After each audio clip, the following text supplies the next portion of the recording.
TV Channel 10, the GIS, and ABS Radio 90.5 FM. Proudly serving you, reaching more and more people every day.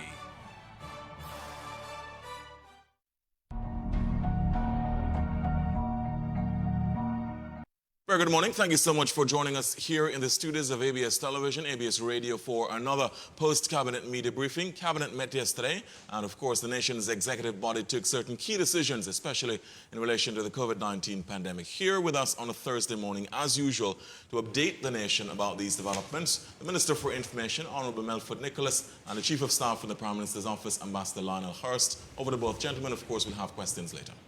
Thank you very much, Mr. Burford. Before introducing the minister, just let me point out that I made one error in the cabinet notes. It's to be found in paragraph 1.I, and the schools will open to the unvaccinated on Monday, the 22nd, and not in January as indicated here. So please forgive me for that error. And we now turn to Minister Melford Nicholas, who will allow you to ask him questions as he also presents the most salient points in today's report. Good morning, and thank you very much, Ambassador, and good morning, Antigua Barbuda. Good morning to the media houses here present. Yesterday's cabinet meeting, as you would have anticipated, would have looked at the COVID situation in the country. We would have looked at the economic situation in the country as well. And we would have had reports from both the Prime Minister and the Minister with responsibility for the environment and their engagement at COP26. But of course, I will outline the more salient points because we took a number of policy decisions, which were moderated policy decisions in relation to COVID. You would recall that at the start of the mandates that the government had indicated that it had intended that we wanted to push towards reopening the country's economy fully by the end of the year, in which case one of the conditions precedent for that, we wanted to ensure that we got the total number of persons vaccinated closer to the 80,000 mark, which we considered to be the optimal number to achieve community immunity. And to achieve that, we would have implemented a number of mandates. We first of all started with mandates in the public sector, and of course, with two exemptions, and of course, we latterly moved towards mandates for the private sector. Along the way, we would have had certain mandates affecting students once the Pfizer vaccines became available. And of course, we made, I would say, we undertook and provided for an amelioration earlier last month when we did not have the full volume of Pfizer vaccines to be able to meet the first dose requirements and, of course, the second dose requirements as well for those who had already taken the Pfizer vaccines. That situation would have already been corrected with the more recent gifts from the United States government. However, we were obliged last week to reimpose the mandate on the student population for those who are eligible to ensure that as many of them came forward to be vaccinated. We are happy to report, or we are happy to receive the report from both the Ministry of Health and in engagement with the Director of Education yesterday and the Ministry of the Ministry of Education, that we have topped out on the 80%, more than 80% of the eligible students in the secondary schools, both public and private, have in fact been vaccinated. And accordingly, or at least have taken their first vaccine. And accordingly, we have made a determination, not only with the school population, but given that there is another 3 to 4 weeks upon which we would want to have a reopening of the economy and to lift the state of emergency, we have made the determination that we can, in fact, have some segmented openings, relaxation of some of these mandates in a number of areas. And so in relation to the secondary schools, that is the first segment that will be impacted because we have achieved more than 80% in the school system. And so far, we are tracking that of approximate population of about 7,200 eligible students in the school system, in the secondary school system, more than 6,200 of them have already been vaccinated, or at least have taken their first dose. And that puts us above the 80 percentile mark. We have made a determination that in accordance with that, and in lieu of the requirement that we do not want to have any further disruption to the education of our students, and given the challenge that operating a dual system of persons attending school face-to-face on intermittent days, and at the same time for teachers to provide for remote learning for those students who could not be in the school classroom, it turned out that that is infeasible. The resource constraints are significant. Teachers cannot pay attention to both those audiences or could not provide training facilities for both those environments. And so we have taken the decision that in lieu of the fact that we have reached and have topped out on the 80 percentile in the secondary school for eligible students, and that we have already achieved a greater number as far as the teachers and the rest of the staffing in the schools are concerned. More than 90% of the public school teachers have been vaccinated. And of course, we have deployed a further 100 plus temporary student teachers to take into account the particular challenges that the school would face with shortages because persons who remain unvaccinated. We're satisfied that the environment is a lot safer now for the rest of the students to return to, in as much as we still want all eligible students to take the vaccines to come forward and to be vaccinated. We have taken a decision to allow these students back in school as of Monday. So as of Monday, both in public and private schools, the unvaccinated students, the remaining unvaccinated students, who are still pending their first dose, will be allowed to return to school, with one caveat that they will have to return with an antigen test, a rapid antigen test that indicates their negative status.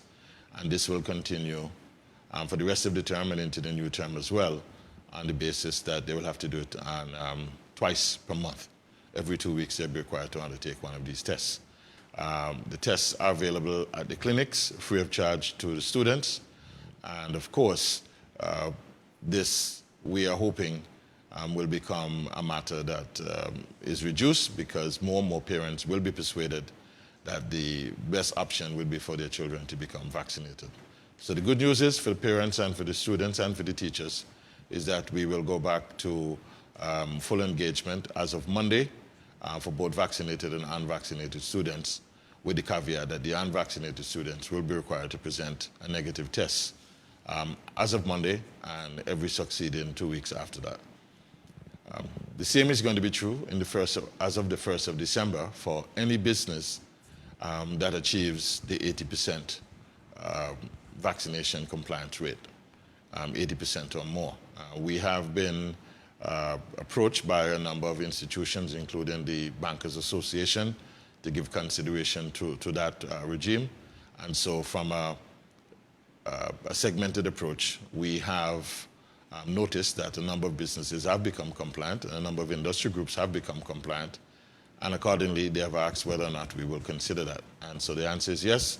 As of 1st of December, any business that has achieved that 80% compliance rate or more will be permitted to have the remaining employees return to work with the same caveat that they will be required to be tested. We are still going to grant the test for the antigen tests to public servants and students free of cost, but the businesses or the individuals who are working in these businesses will be required to pick up the $50 charge for these antigen tests that are available in the clinic system. If, however, persons can avail themselves of other antigen tests from the private sector and they choose to go that route, that too is acceptable. But the antigen tests as of the 1st of December for private individuals working in private companies will attract a cost of $50 per test. And of course, they will still be required to present those negative tests on a twice per month basis. As for the public service, we did get a report from the Cabinet Secretary who has regular meetings with all of the permanent secretaries and the heads of departments in the rest of the government. We have made a determination that we're more than 90% of the public service would have been vaccinated. So accordingly, this is going to be some good news for persons. All those public servants who have not yet complied with the vaccine requirements will be allowed to return to work. But again, the same requirement will be there for them to be tested. And that testing, again, will be made available to them free of cost until the end of December, when we may consider applying a charge in the new year to those persons. So again, across the board, we would have achieved a degree of immunity in a number of instances, and rather than act when we have total national immunity, we are permitting this type of treatment in both the public, private, and in the school system. The upshot of this, of course, is that we are still intending to bring an end to the state of emergency during December, and it's likely to take place before the Christmas holidays. We received good word from the acting chief medical officer yesterday that the epidemiology conditions remain favorable. And of course, what we would have done at the border, at the points of entry, in terms of ensuring that vaccinated persons are returning here, of course, with a full panel of tests. We are still to get the travel advisory updated, but we would have had one of the officers from the Ministry of Health who will produce that information. I'm sure he would have presented it by close of business yesterday to the Cabinet Secretary. And so hopefully during the course of today, excuse me, we will issue, excuse me, I'm sorry, we will issue new travel advisories that will indicate that these antigen tests from our important source markets will be acceptable as a negative proof of their COVID status. We continue to rely on the keen insight of our port health officials, and we believe that with our frontline workers being optimally vaccinated, and the majority of them are, and all persons who would come into contact with visitors have a degree of protection. In as much as the risk is going to increase during the tourism season, with the increase in the number of cruise passengers that are coming here and the number of stayover visitors that are going to be staying in our hotels, the risk is going to increase, but I think that we have done well by the level of protection that we have within our own population with respect to the number of persons vaccinated. So having said that, that really indicates where we are with respect to the treatment of COVID. Yesterday, we would have taken a look at certain economic developments, and we are in some significant discussion in regard to identifying and closing a deal with a private partner who wants to be able to purchase the Jolly Beach facility. And we are also in another arrangement to close on the deal to allow for the redevelopment of the Halcyon Cove hotel property. These two properties are very important because in the case of Jolly Beach, they assist us greatly in filling the back of the aircraft. And of course, because of the increase in interest in Antigua as a safe destination, we are severely short of hotel beds. So the speed at which and the faster we get these two properties back into full service and to be able to have more rooms available for let, then it's better for all of us because we do draw down an economic benefit in terms of stayover bed taxes for the Treasury and for Inland Revenue. So we had taken a look at that and have given the Minister of Tourism his own parameters to be able to close on the deal with Jolly Beach yesterday. In respect of the cruise tourism, the Minister would have presented a costing, and we are aware that there is an issue that is creating some degree of concern amongst the vendors in the Redcliffe Quay area, where they feel that they have been walled out of participating in the new arrivals of the cruise passengers. It turns out that the walkway has been deemed to be unsafe, and so Blue Oceans and the Meridian Company would have presented the minister with a costing, and he would have gotten the consent and the approval from the cabinet, subject to the other governance requirements, to go forward with the immediate renovation of the walkway, affecting the movement of cruise passengers from the cruise lines into the Redcliffe Quay area. So it's a matter that has had the attention of the Minister of Tourism, and the government has given consent to that. And of course, we would have heard as well about the pending arrival of the Oasis-class ships, and we are still working with all of the persons concerned to ensure that the dredging of the harbor can be completed, such that as we turn into the new month and the new year, we can begin to see not just the maiden voyage of the Oasis, but regular scheduled visits of the Oasis to the St. John's Harbor. And of course, at the back end of that, and out of last week as well, we would have seen a presentation from the Minister of Tourism regarding the planned development, landside developments for global ports. Very exciting concept, very exciting presentation. And so we're looking forward to greater things in the new year. I'd want to leave the opening remarks at that level. I think the notes will give you a lot more areas that you would perhaps like to inquire into. And of course, Ambassador Hurst and myself will do our best job in terms of giving you further insight or to answer the questions that you present. Thank you very much. Well, thanks for your opening comments, Minister. Thanks much, and yourself and Ambassador Hurst. Let's go over first to my colleagues on Skype. I'll have my questions after. Let's go first to Zoe Carlton, ZDK. Good morning, Zoe. Your questions, please. Good morning, gentlemen. Good morning, Zoe. First, to Redcliffe Quay. We know that the walkway has been deemed unsafe, but we have had months and months of opportunities to fix things and get ready for the tourists. So why has that only now been highlighted, please? Well, again, it did come up at an early point when we had the bubble program started. But again, it's a question of the limited resources that are available to us to do many, many things. And we do not, for one moment, indicate that all resources are available to do all of the particular jobs. The whole idea in terms of whether or not tourists are free to move into the quay, it is just that that particular area creates a direct impediment for direct movement from the quay into the Redcliffe Quay area, from the landing point. Of course, there is another landing berth that is in the Redcliffe Quay area, which of course cruise passengers are allowed to alight as well. So it is not that it's a total shutout. It's a question of finding the resources.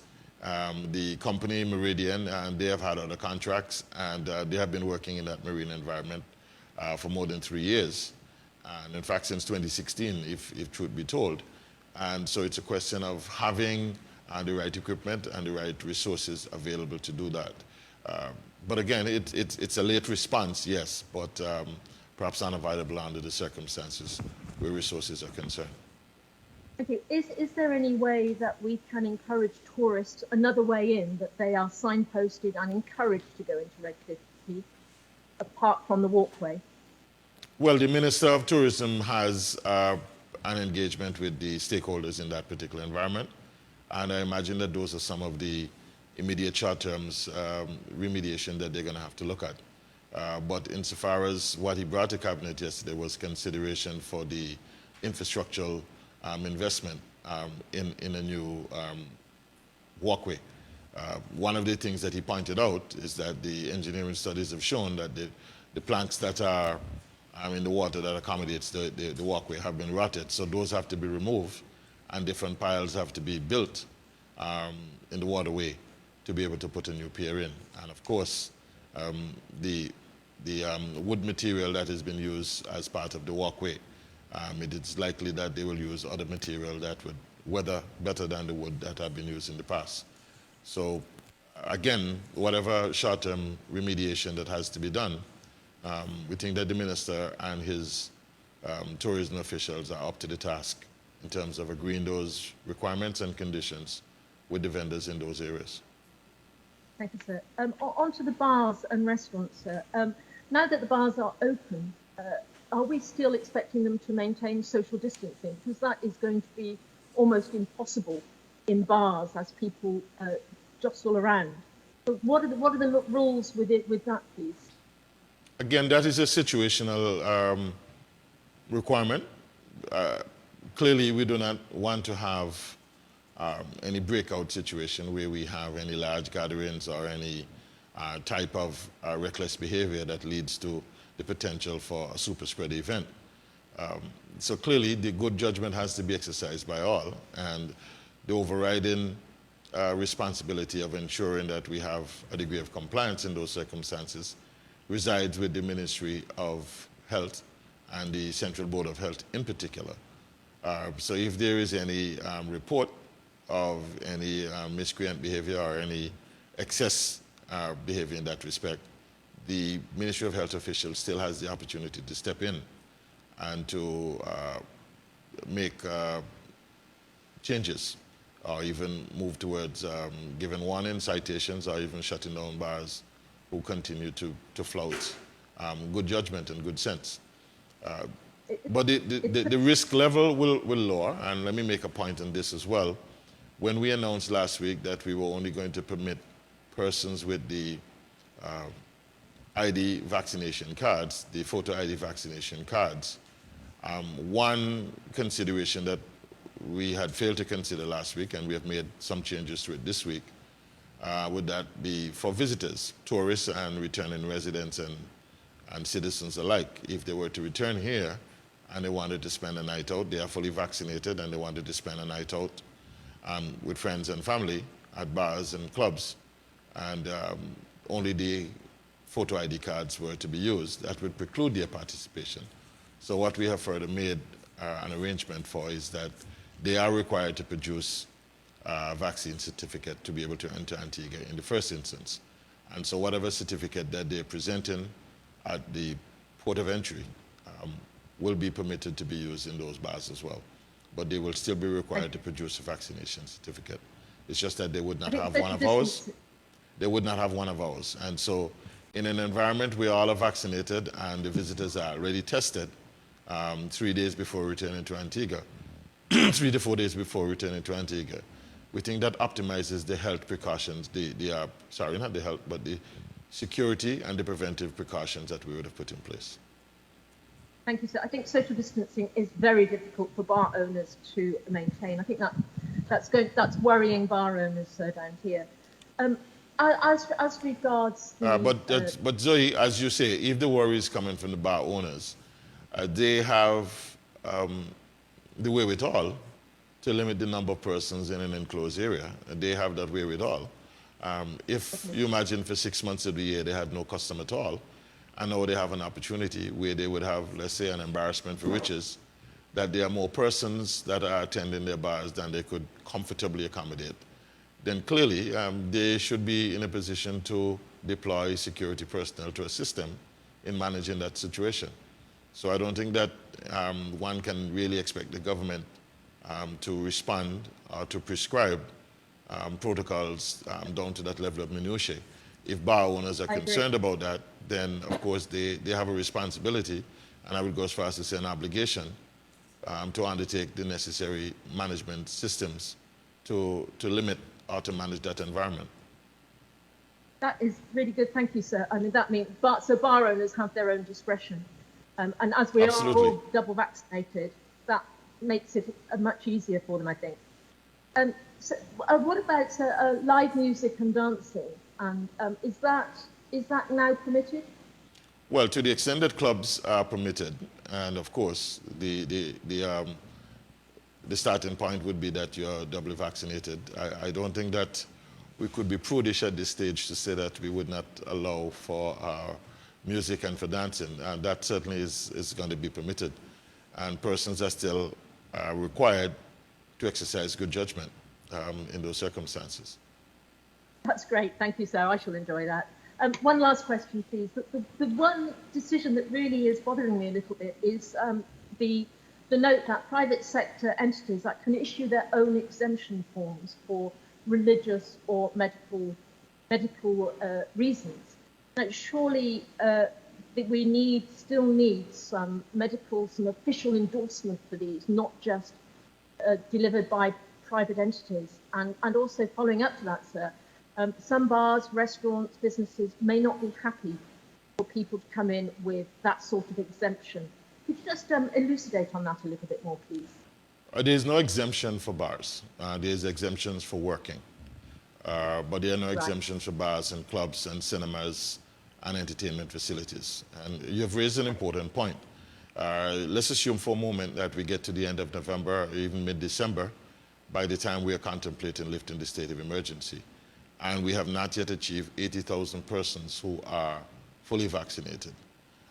It does mean that the risk profile for the country would be, we will make a determination if the majority of public servants, more than 90% of them, are vaccinated, the majority of people in the private sector are vaccinated, more than 80% of them, the majority of eligible people in the school system are indeed vaccinated. It means that the remaining persons who are unvaccinated are either A, unemployed, or B, gainfully self-employed.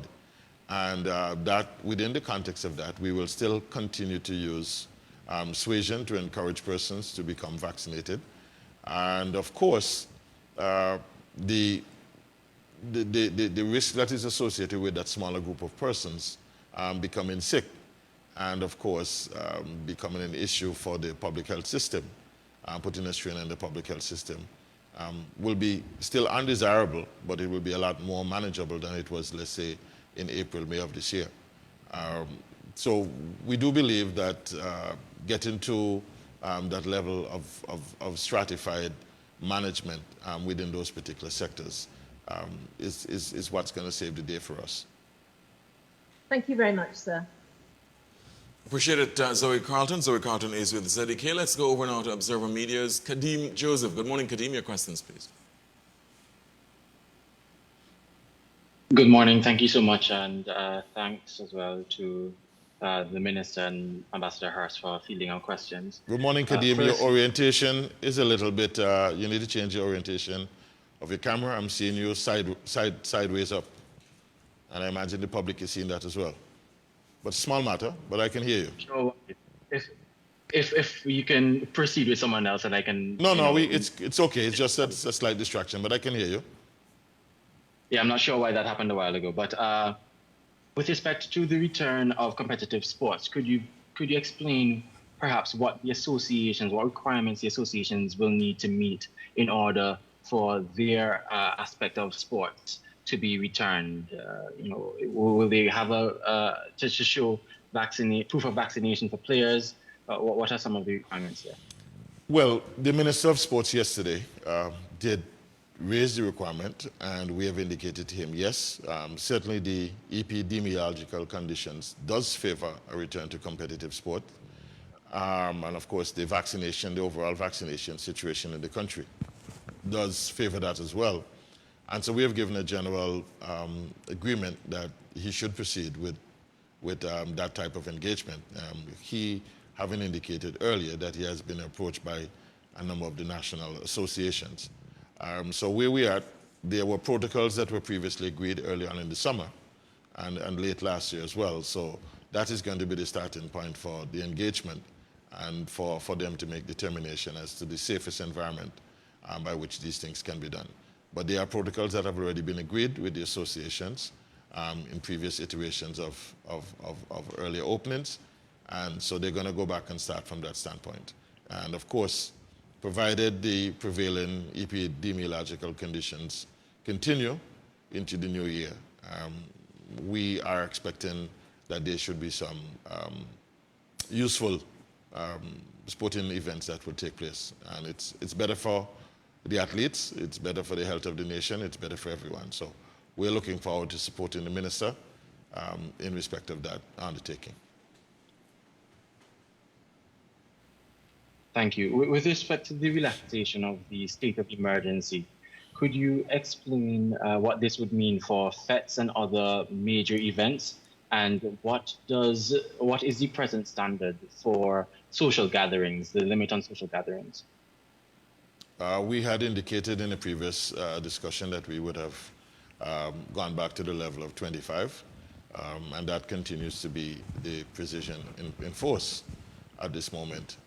We have not given consent yet for us to have FETs, but it is in our likelihood when FETs are allowed to be returned. Of course, that is going to be restricted to persons who are fully vaccinated. I can say that without fear of going before the cabinet. It is likely that that will be a requirement for fully vaccinated persons. But we're not there yet, and we have not set a time frame by which that will happen yet as well. Understood. With respect to the upcoming holiday seasons, we have seen last year, or we saw last year, the impact that the increased socialization of residents and returning nationals and tourists perhaps had on the spread of the virus. And despite seeing cases like Israel, where they have achieved herd immunity already, we have also seen the impacts of breakthrough cases. What is the cabinet concerned about what this could mean for Antigua and Barbuda, and what measures are being put in place to ensure that there isn't a major breakout or outbreak of viruses among both vaccinated and non-vaccinated population? Well, to the extent of the things that are within our control, and those are the management of the ports of entry with the application of the protocols via Port Health, and to the extent that we have in our travel advisories restricted persons who are coming to Antigua to be fully vaccinated in all circumstances, and of course to have the additional layer of the security of presenting a negative test before arrival here. That condition did not exist last year, December. Vaccines were not yet in that wide usage from some of the source markets and from the routes that we have direct flights into Antigua. And so those circumstances would have changed. The number of persons in some of the source markets, more than 60–70% of the population are in fact vaccinated. And so the fact that we have put a filter in before they even arrive here in Antigua gives us that level of protection. That makes a change to the environment that we had last year. In addition, we felt that a number of our returning nationals who, for one reason or the other, were able to work around some of the protocols we had in place, but that they were our greatest risk because, and again, this is not a slur against our own people, but the reality is that when persons return here for funerals or other family events, and they mix within the local population, that is where our greatest risk was. We have now improved upon that situation, and so persons who are returning here still have to be vaccinated, still have to show a negative test, and so we believe that those filters are going to improve our position. But of course, what we do not have any control over would be another variant. So we still ask our people to exercise good judgment and good caution. If the numbers do inflect upwards as a result of the increased volume of persons coming here for tourism or for returning home, we have to be mindful of that. And of course, we have demonstrated on more than 3 occasions how effective our measures have been in bringing the numbers down after a significant inflection. So those are still some of the options we have available to us, but we believe we are safer now than we were this time last year. And perhaps finally for me, looking at the projections from an epidemiological standpoint, what is now what are the projections for our achieving herd immunity? Given that we have indeed seen a slowing of vaccinations. I think we're at 60%, including people who are partially vaccinated. So what will be propelling that extra push towards that overall 80%? Again, as I've indicated, and this is the reason why we have taken the approach of looking at it from a segmented standpoint, where we are seeing within portions of the society compliance to the level that will provide that level of herd immunity in those particular circumstances.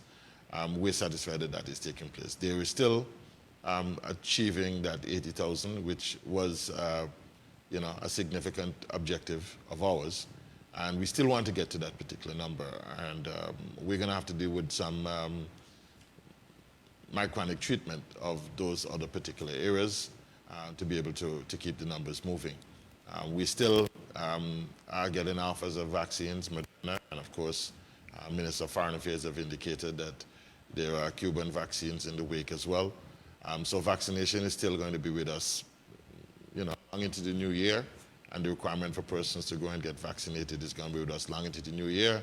We are speaking now and expecting in short order consideration from the technical advisory group so that we can have booster shots for persons who have already been vaccinated to continue to improve the layer of protection in the society.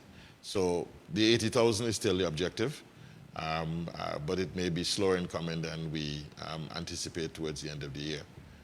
But we are still anticipating and are looking at the epidemiological situation and hoping that we can maintain those numbers because of all of the prior work that we would have done.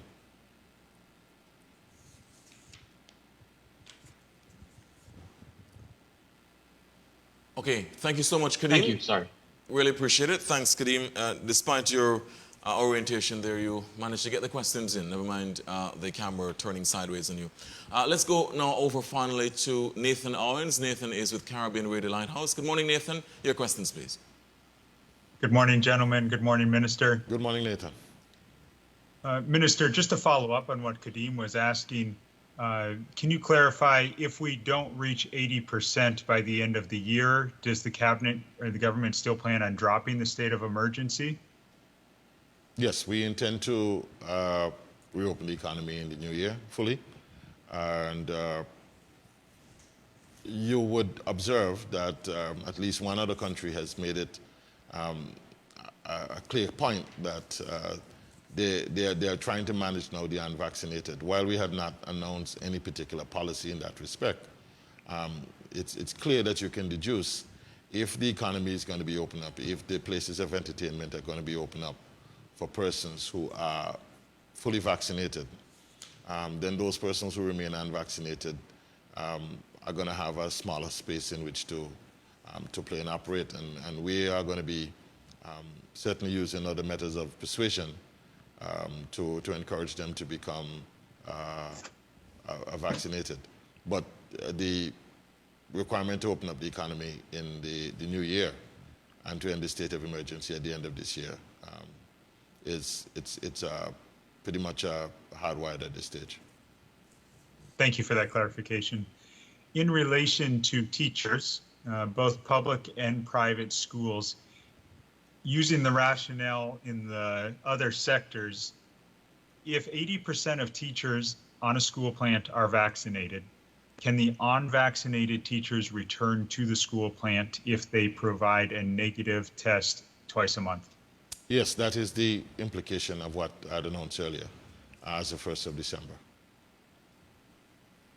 All right.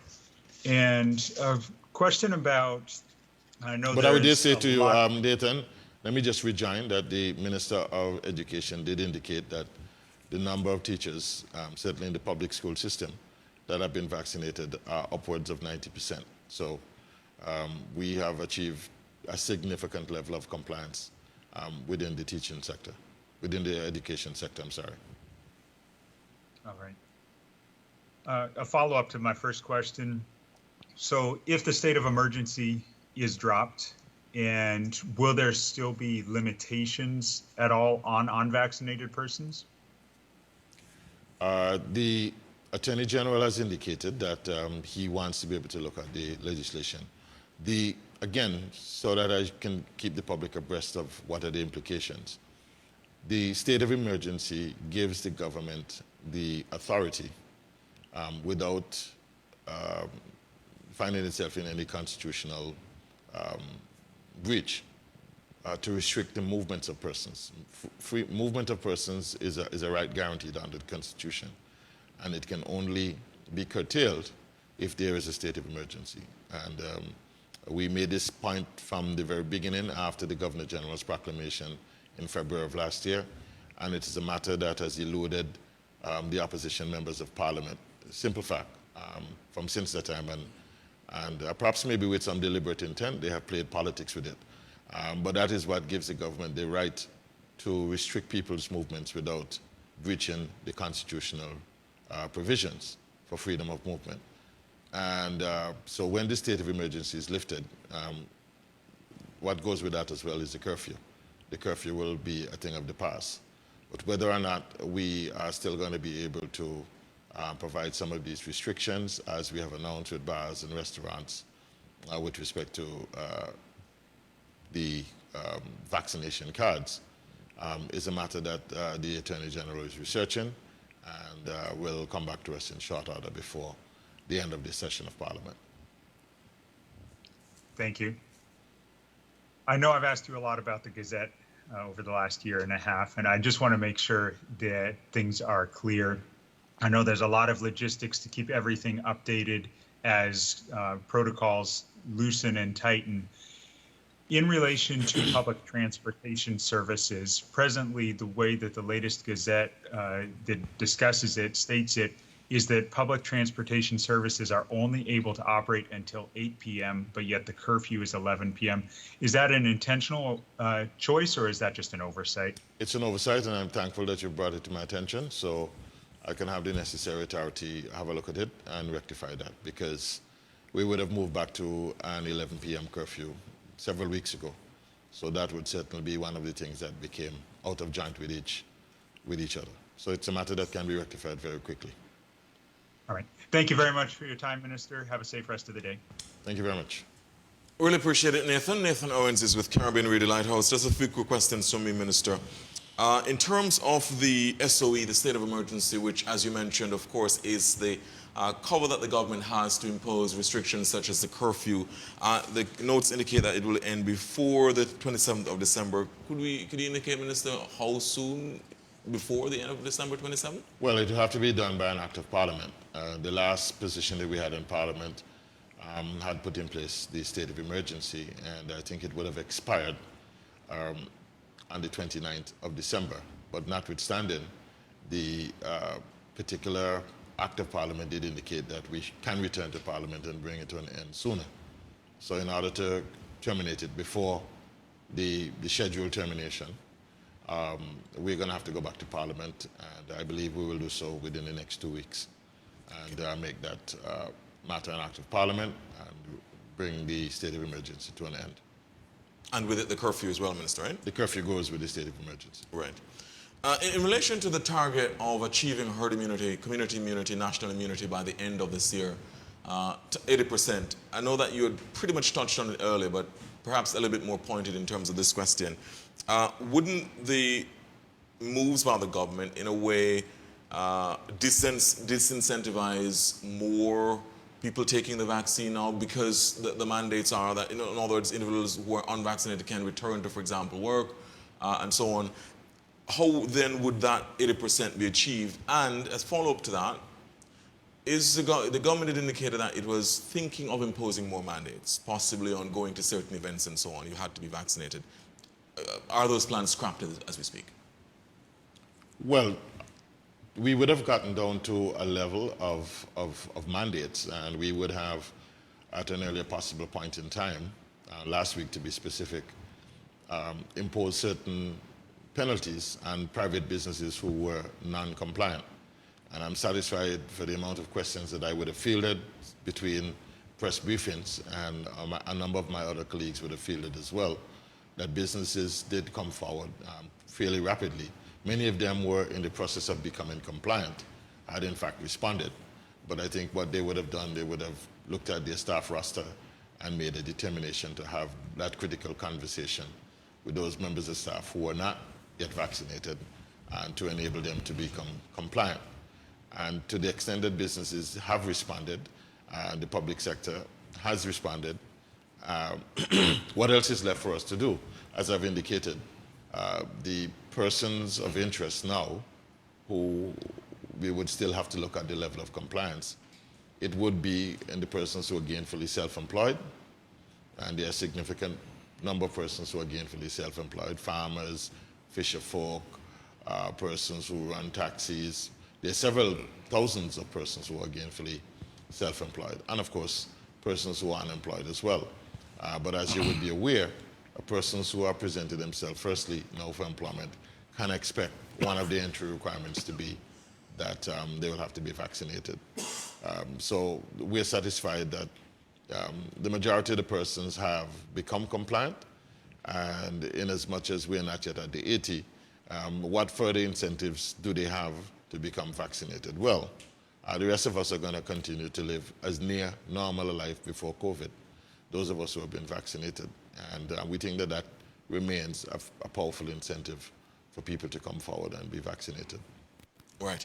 Minister, in relation to teachers who are unvaccinated will be able to return with the new arrangements, what does this mean for the substitute teachers? Is it that that arrangement comes to an end as soon as the teachers go back to school, with a negative test, of course? It's a good question. And I walked into a service station, what we've commonly referred to as a gas station, the other evening.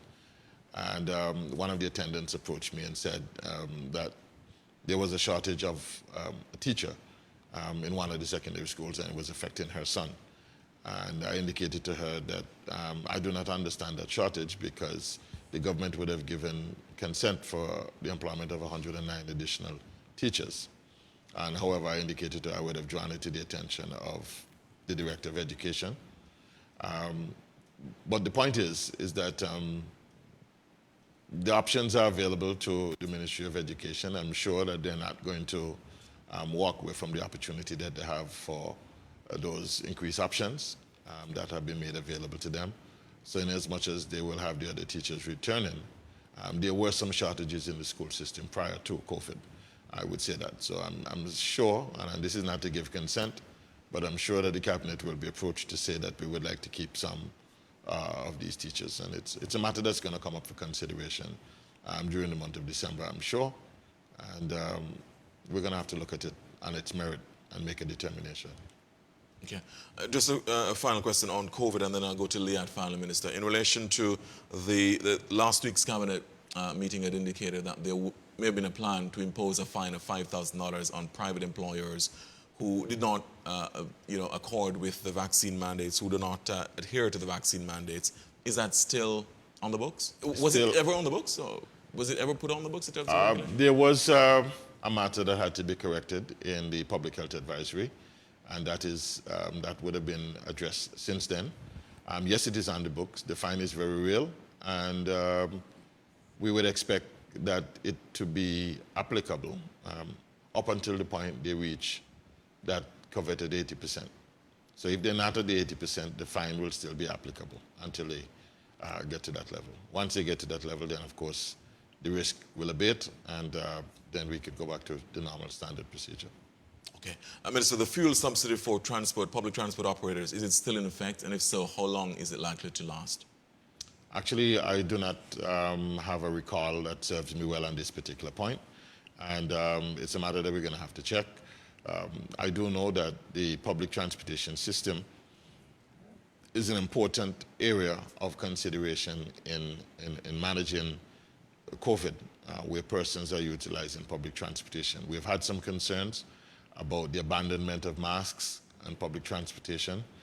The Ministry of Health would have made free masks available to patrons at the bus stations, and it's a matter that we're going to have to continue to manage. But it remains a very high risk for us in terms of the potential for infections to be spread in the public transportation system. And of course, we have to appeal to the good judgment of the people who have to use the public transportation system to continue to remain vigilant. Notwithstanding the lowering of the number of persons who are infected at the moment, the lower case numbers on a daily basis, I think it's down now to approximately 4 per day, up from a high of 71 that it was several months ago.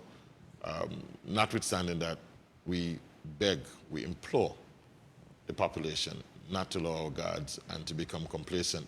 COVID is still around, it is still in the population, and it is still likely to be around for a very long time. So all of the benefits and the gains that we have had could be lost, temporarily of course, by a moment of carelessness. And so we are asking everyone to continue to remain vigilant.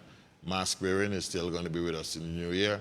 Sanitization, obviously, and of course, social distancing as well is going to be with us. And of course, the requirement for all who are eligible to become vaccinated as well. Okay. Minister, final question on LIAT, and thank you so much for your forbearance on this. In terms of the, I note from the notes that a third of the settlement will be in cash, a third in bonds, a third in lands. The option for the UE scholarships, is that also on the table still? The airline pilots have asked for consideration whether or not their children can be considered for scholarships, and the cabinet is mindful and is supportive of that, yes. Okay. And just a follow-up on the question of LIAT, Minister. So I noticed that the Prime Minister has indicated in his discussions with the LIALPA, the Leeward Islands Airline Pilots Association, that the government would look at purchasing all the assets of LIAT, the shuttle assets, and then that would be an estimated $10 million. It could be paid before Christmas for distribution to the several employees of LIAT throughout the system. Is that contingent on the agreement to the 50% severance? The government has indicated that all unions must agree to the 50% severance for that to take effect. Is the 10 million tied to that, contingent on the acceptance of the 50% severance, or is it separate to that and would be deducted from the cash component of the settlement? Well, let's be clear, and let's try and make it simple for the public to understand. The government has no obligations to settle the severance. This is a compassionate arrangement that we're entering into here. LIAT 1974 as an entity is considered bankrupt. And to that extent, it is in a form of receivership. And to that extent, the obligation remains with LIAT 1974 Limited.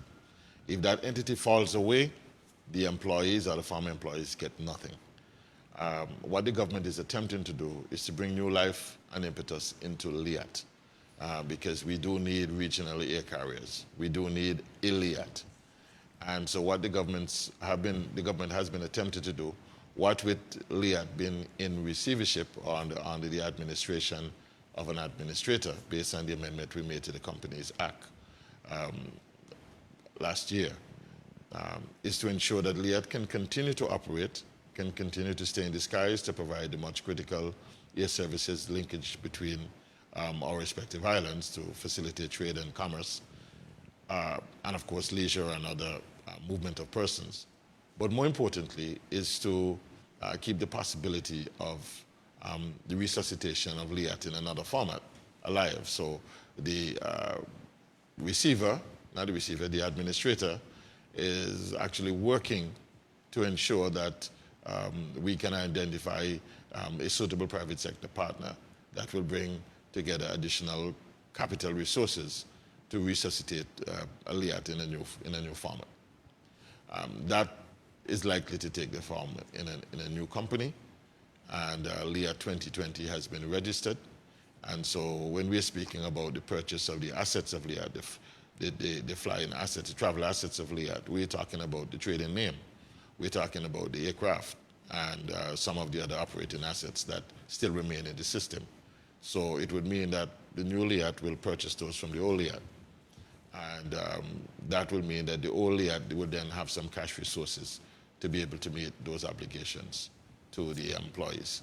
And so that is the issue. It is not the government of Antigua per se, but it is what we have undertaken to do to satisfy the requirement to keep air travel going and to give the possibility of ensuring that there is a revived LIAT to be able to work with. The government of Antigua is committed to ensuring that 50% of the severance of the employees are honored. The other 50 will be the obligation, from our standpoint, of the other shareholder governments in LIAT, and so we're prepared to do our part. So the $10 million that is in question would be what would be at play to make our commitment and our promise to the not only the pilots but the other staff who have been so hard done by the fallout of the air from LIAT last year. Okay, thanks for the context on that, Minister. And just a segue, are the other governments, the other former shareholder governments, are they also coming to the table possibly with any sort of a favorable commitment on the remaining 50%, i.e. St. Vincent and the Grenadines, Barbados, Dominica? I'm not in a position to speak with any authority on what commitments that they're prepared to make. But again, it is almost a moral responsibility. And Antigua is prepared to play its part and to provide the leadership and to say that we are intending to represent the interests of those workers this way. It's a moral and social obligation from our standpoint, not a legal one. And so we are doing our part, and hopefully the other shareholder governments in Barbados and St. Vincent and Dominica will collectively do something on behalf of the plight of these workers who have been so affected. Okay, Minister, thank you so much. Really appreciate it. Back over to yourself and Ambassador Hurst to wrap things up this morning. Thanks to my colleagues on Skype as well. Thank you, Mr. Burford.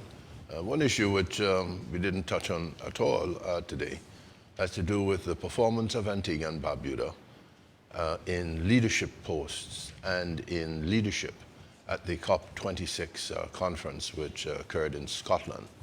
Now, I believe that conference may be winding up, and Ambassador Diane Black-Lane has been left there to complete the negotiations on a number of issues, including something called loss and damage. And we'll hear from her in the cabinet next week, Wednesday. But the cabinet took the opportunity to applaud Minister Malvern Joseph, the minister responsible for the environment. And it is clear that Antigua and Barbuda at this conference and in other parts of the United Nations system is hitting above its weight. We have said before that Antigua and Barbuda's diplomats have cricketized diplomacy. That is, we have brought the same kind of energy, verve, leadership, and determination to succeed that the West Indies cricket team once brought. Of yore. But clearly we have some of the most outstanding cricketers of yore still around and providing inspiration to those of us who once served as diplomats and to those who are now serving as diplomats. And so I think it is important just to recognize that the small size of our country does not matter when it comes to playing leadership roles in the United Nations system. We have learned to punch above our weight. And so they are to be applauded. Prime Minister Gaston Brown, as you know, was not only sought after by the various media houses because of the stance of Antigua and Barbuda, but Minister Malvern Joseph played a significant role at this COP26 conference, and I believe that you plan to have him on ABS at some point. And of course, Ambassador Diane Black-Lane, she has not yet returned. So let me applaud Antigua and Barbuda for the role that it has played. By the way, this is a subject matter on which I've written, so I feel that I'm an authority on it, but I'm the only one who feels that way. But I've written Democracy by Diplomacy, my first treatise, 250 pages long, and it gives an insight into Antigua and Barbuda's leadership in diplomacy. And I know something about it because when I joined the Antiguan government's diplomatic service in 1985, that was 4 years after independence, in fact 3 years and a few months after the country's independence, I got an upfront view of what our diplomacy looked like. And I've told the story of 25 years of our diplomacy in my treatise, for those of you who want to read it. At any rate, you know, the minister has the last word at these post-cabinet press conferences, and so Minister Melford Nicholas, it's all yours, sir. We seldom disagree at any point on this forum, Ambassador, but I would say that I'm in disagreement with you that you are the only one who thinks that you're an authority on the matter of your ability to speak on the whole question of diplomacy and Antigua's role and Antigua's approach to diplomacy, where we operate from the mantra that everyone is our friend, that we have no natural enemies in the international community. And so I would want to echo some of the sentiments that you had raised about our participation in COP26, but more importantly, to point to the fact that we are coming to the end of a most trying year in which I think that the government has been able to rely on the collective ingenuity of the members of cabinet and the Prime Minister to traverse some critical issues.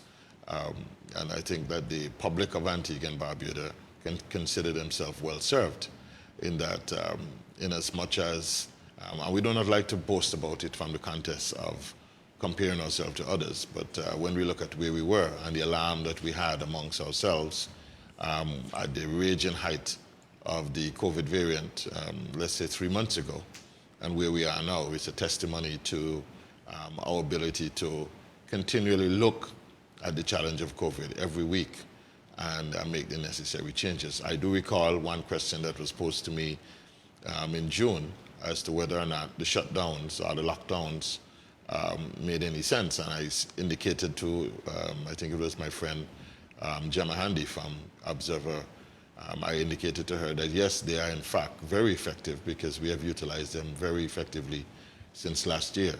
And I want to commend here and now all of the members from the Ministry of Health and all of the ancillary staff, to include those staff of mine who were involved in producing vaccination cards and assisting in making the entire environment one where Antigua continues to shine. I received commendations in Cabinet yesterday from Minister Darrell Matthew, who had traveled recently.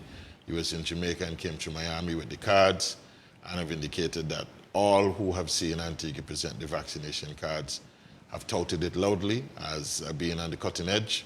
Our cards, anyone that the card is presented with now, are able to do their own verification of the cards by the QR code that is on the card.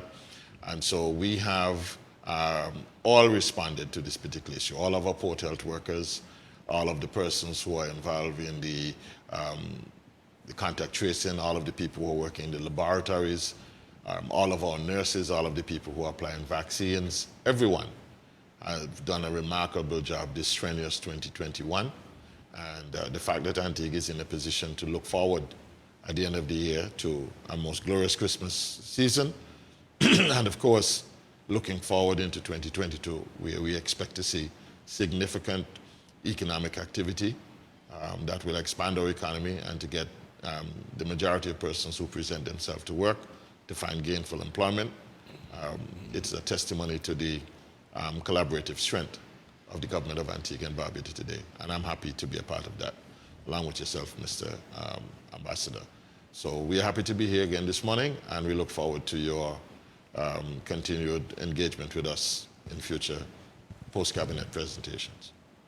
And our thanks to you as well, Minister Nicholas. Minister Nicholas is Minister for Information, Broadcasting, Telecommunications and Information Technology, as usual with us on a Thursday morning to answer questions from journalists. And Ambassador Lionel Hurst is Chief of Staff in the Prime Minister's Office, of course, always able as well and willing to answer questions as well. My thanks to my colleagues on Skype. That's Zoe Carlton from ZDK, as well as Nathan Owens from Caribbean Radio Lighthouse, and the side-oriented Kadeem Joseph from Observer Media Group this morning. Really appreciate all your attendance and your company. Of course, thank you so much for watching or listening to these proceedings. We'll unpack details in subsequent newscasts. Until then, good morning.